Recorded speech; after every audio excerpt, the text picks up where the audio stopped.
What's going on, guys, and welcome to Rabbit's Used Cars. I know what you're saying, Rabbit. There ain't no hot rod behind you. That ain't no C4 Corvette. Hell, that ain't even a damn GM product. You are correct. You are correct. And I'm going to tell you something. You know, you cut me and I bleed Chevrolet.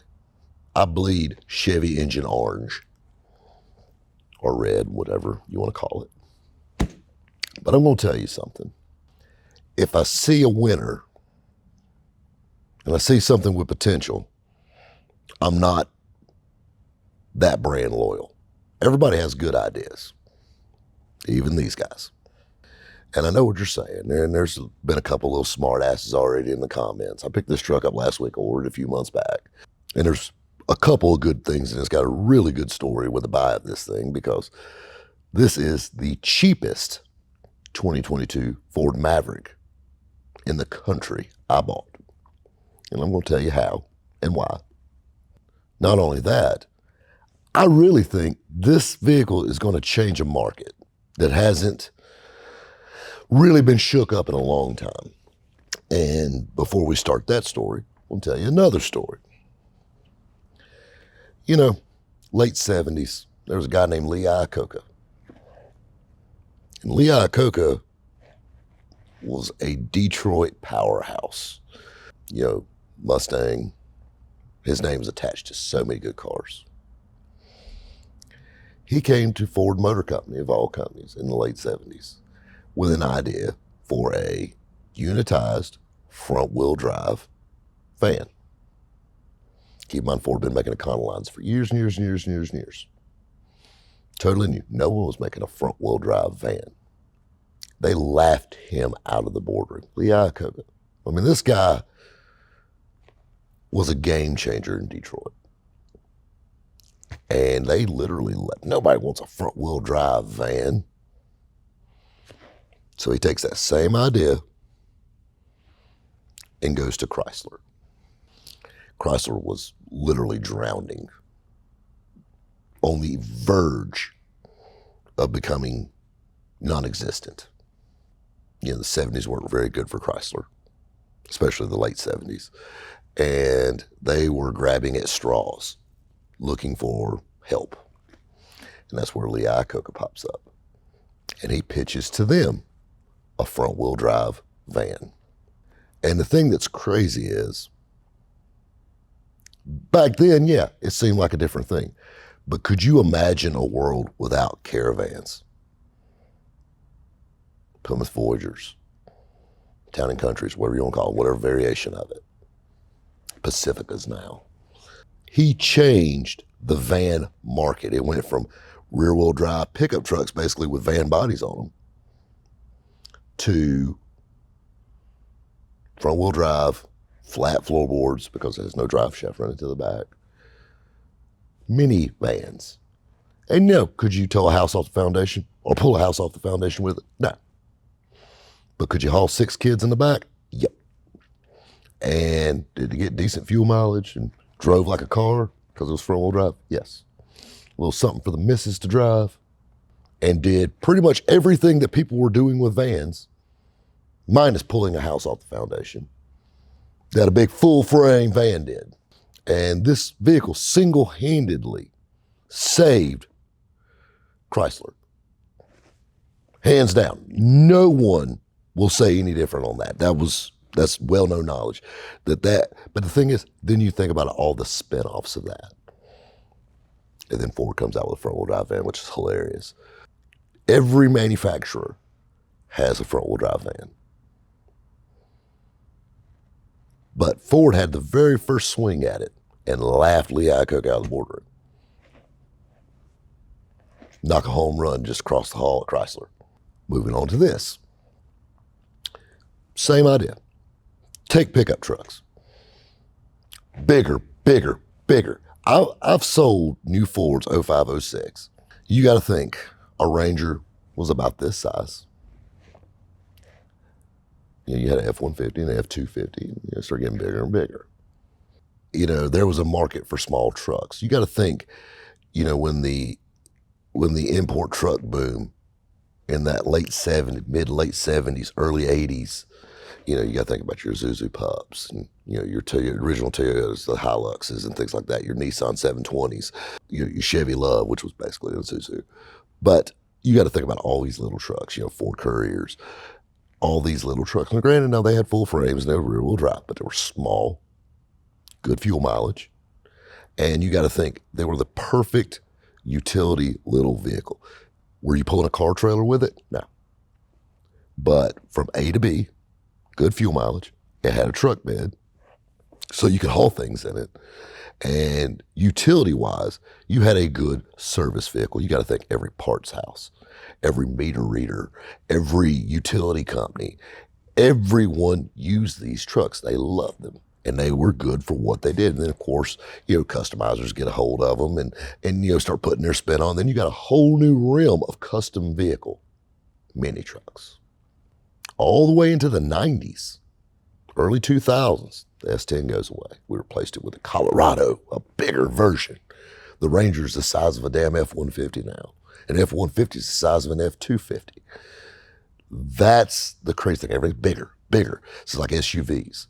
Gotta have you a big old safe SUV, you know? Just like my mother rides around in a damn Escalade that hauls 9 people. She's one person.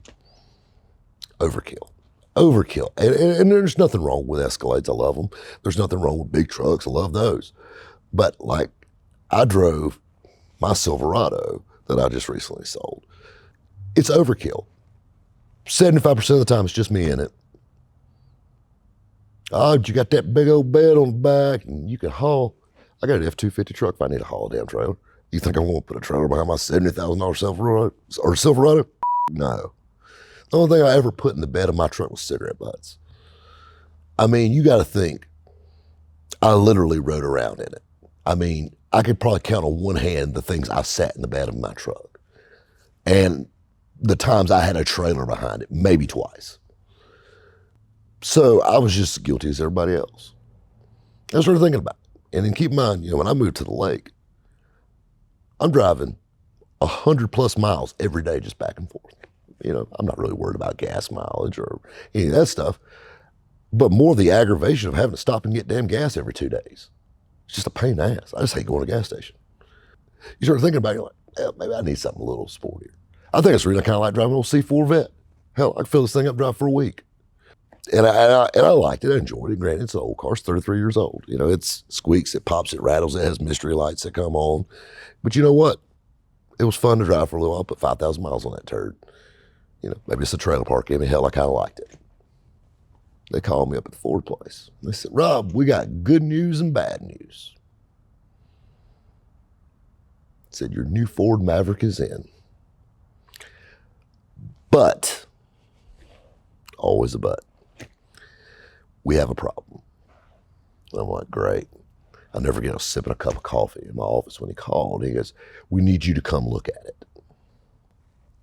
So apparently, in transport, this truck was on the bottom row of the hauler, and the chain from the top row slipped down. Did not get dents in the top, but it skint the passenger side rear door and got a little bit on the C-pillar. Messed up a little piece of trim on it, and they said, we can handle this a few different ways. We can order you another one, and it's going to take probably 3 months to get. Keep in mind, Ford's already shut down production for the holidays, so you're going to be back in the line again. We can order you another one. We can send this one to the body shop and have it painted for you. And I'm thinking to myself, you know, I'm not buying a damn new car that's been painted on. And sure as hell I ain't waiting 3 months. He said, or we can give you what Ford would pay us to fix this. And some shrewd negotiating back and forth. And I told him, I said, you know, I don't want some patchwork quilt. I want what it costs to fix this thing right, because I'm going to have to.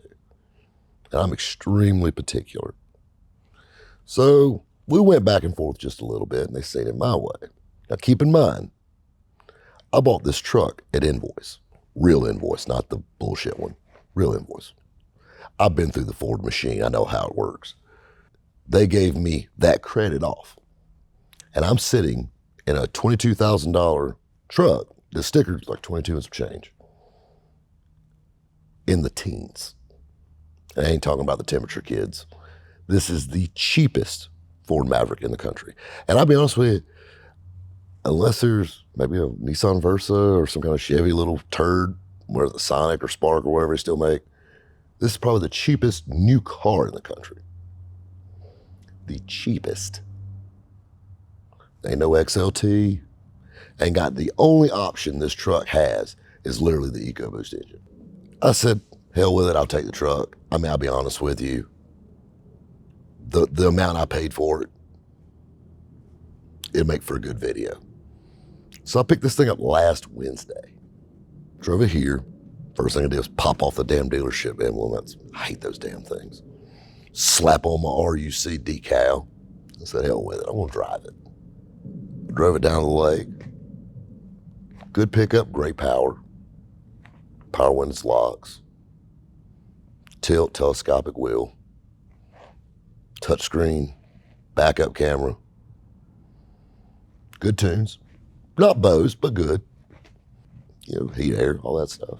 You know, nice adjustable seats, comfortable seats, nice inside. I really like the styling of these things, the utilitarian kind of vibe it's got going. And these things share a lot of stuff with the Bronco Sport. And a lot of stuff with the Transit and the Focus, which is crazy. It's kind of a parts bin truck a little bit. The more I drove it, and keep in mind since Wednesday, so now technically I've had it 6 days, and I've put 800 miles on this thing. And we have ran the piss out of it. And I will tell you this, if you take the traction control off, it will boil the front tires off of it. I've already been offered by Carvana, I could literally make $10,000 off of it selling it to Carvana. And I don't want to sell it. I like it. One, I don't want to have a C4 Corvette anymore. It's getting cold and the heat sucks. Two, I'm driving a 4-door vehicle that's got every option you need in a vehicle. Every option I use, and did everything my $70,000 Silverado did, and gets 29 miles to the gallon doing it. And the truck hits the road like a dream. I love the way it drives. Back to the Chrysler minivans. They drive like a car. That's what this drives like. Front wheel drive, no, it ain't got no frame. It ain't no real truck. You sound just like those assholes at Ford when they're talking about the vans. You got to think outside the box. This is the thing. If this truck fits my needs, that means the majority of you guys, it will. Yeah, you need to pull skid steer. This isn't the truck for you. You run a landscaping company, probably shouldn't use a Maverick. You need to run Home Depot, grab some potted plants, and a few bags of mulch. Got you all day. 4-door, roomy, comfortable. I'll be honest with you, the back seat's about as big as my damn Silverado was. It's actually got a bigger back seat than the Ranger, which is hilarious. And the best part is, you know, I remember back in the day when we were in the car lot, and I was telling the guys this earlier, we had a 97 Ranger Splash, you know, like purple with lime green stripe, little step-side truck. It was a 4-cylinder automatic. And that thing was horrible. I mean, like it had no balls whatsoever. And I remember myself, like, if you got caught in an intersection and you needed to go, you would die in this thing. And I mean, it ran perfect. It just had no power. This thing will fly for what it is. 250 horsepower in a vehicle that weighs less than 3,000 pounds. And the thing is, the little EcoBoost, you know, you got great pickup. I mean, you're going down the highway with it. You're running 65, 70. You want to get her up about 80, 90. You feel a little lag, and you feel that turbo kick in, you're out. And the thing is, the fuel mileage doesn't drop. It still gets good. Hell, the harder you run it, I think the better the fuel mileage gets on it, which is crazy. This is my problem with Maverick. I look like I work for a pest control company driving this thing. So we're going to fix those. You know, everybody's, you know, we're talking with some large vendors for the Ford company. Large vendors, focus on the S hint. And we're putting some things together, and you're going to see some more of this Maverick. And right now, I'm just going to enjoy driving. It's kind of neat having something I can park anywhere. I drove this thing to the mall, do some Christmas shopping. Parked it right in a parking spot in a parking garage. You think I was going to be able to do that with my Silverado 135s and a 6-inch lift? No. Yeah, we're going to do some upgrades to it. Stereo, leather interior. You know, I got my graphics guy working on a wild graphic package. We're definitely going to have to give this thing an altitude adjustment. We actually got some really trick suspension stuff lined up for it all the way around. Wheels, tires, Obviously, I don't roll anything less than 20. I think with a few tweaks, this could really be a game changer truck, especially like the Caravan. And you mark my words, with over 100,000 units sold and pre-sold right now. And keep in mind, this truck hadn't been even mentioned 4 or 5 months. Ford hadn't really advertised it or anything, and already that many. When's General Motors going to jump on board? When's Dodge going to put a semi-Hemi in a little mini Ram? I'm telling you, sometimes bigger isn't better. Guys, we'll catch you next time at Rabbit's Used Cars.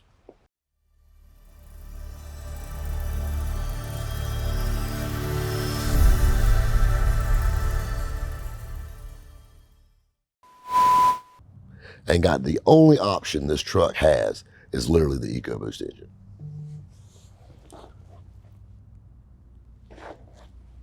It'll have to wait. So